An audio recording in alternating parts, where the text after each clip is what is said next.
अजित पवारांची थोड्याच वेळात पत्रकार परिषद होणार आहे। अजित पवार काय बोलणार याकडे सगळ्यांचं आता लक्ष लागलेलं आहे।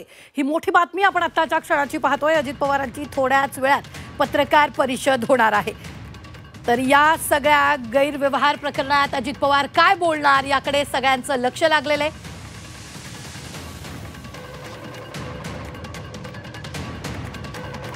पुणे कोरेगाव पार्क जमीन व्यवहार प्रकरणी अजित पवार नेमकं काय बोलणार याकडेच आता सगळ्यांचं लक्ष लागलेलं आहे।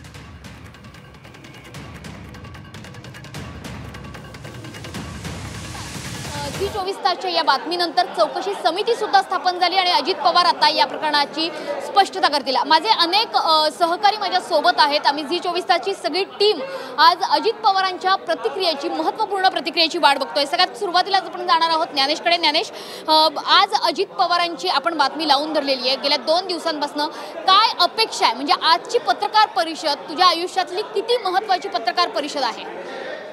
या प्रकरणामध्ये जमीन खरेदी प्रकरणामध्ये जेव्हा अजित पवार आपली भूमिका मांडतील तेव्हा त्यातून अनेक गोष्टी बाहेर येण्याची शक्यता आहे। खरं तर यात महत्त्वाचा भाग असा आहे की या व्यवहारासाठी अजित पवार हे उपमुख्यमंत्री म्हणून या सगळ्या व्यवहारासाठी त्यांनी कुठून दबाव आणला का, कुठच्या अधिकाऱ्यांना फोनाफोनी केली का, हा एक महत्त्वाचा मुद्दा असणार आहे। याशिवाय आता विरोधकांची एक महत्त्वाची मागणी आहे जी की या प्रकरणाची चौकशी होईपर्यंत, दोषींना अटक होईपर्यंत आणि या प्रकरणाचा छडा लागेपर्यंत अजित पवार राजीनामा देतील का, याही प्रश्नाचं उत्तर अजित पवारांना आता या ठिकाणी द्यावं लागणार आहे।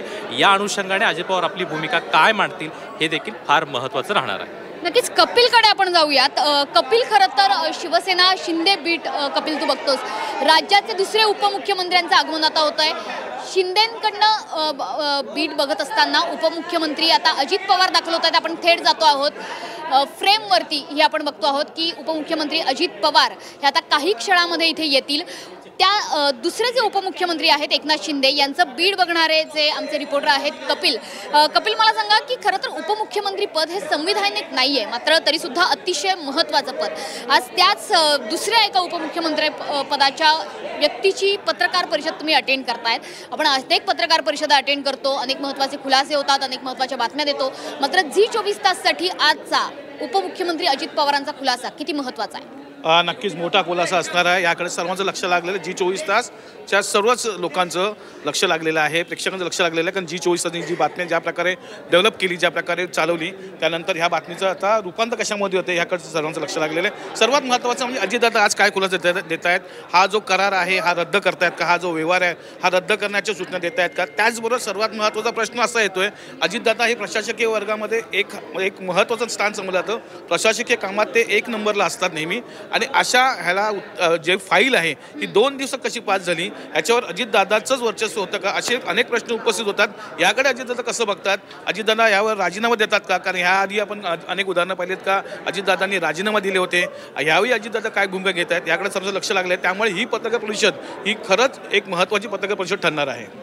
नक्कीच एक महत्त्वाचा मुद्दा कपिलने मांडलेला आहे, ते म्हणजे या पत्रकार परिषदेतून अजित पवार उत्तर देतील की मी राजीनामा देऊ शकतो का, कारण यापूर्वी सुद्धा नैतिकतेच्या आधारावर त्यांनी राजीनामा दिलेला आहे।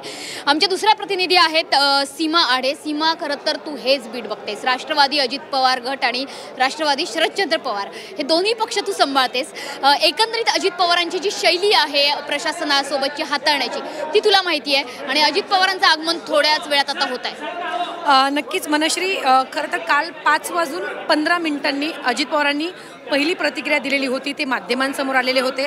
हा संपूर्ण प्रकरण जी 24 तासने काढल्यानंतर आता 6:15 झालेत, आणि म्हणजे अगदी 24 तासांमध्ये आपल्याला अजित पवार पुन्हा माध्यमांसमोरून अगदी पूर्ण माहिती घेऊन, म्हणजे सकाळपासून अतिशय महत्त्वाच्या घडामोडी घडल्या।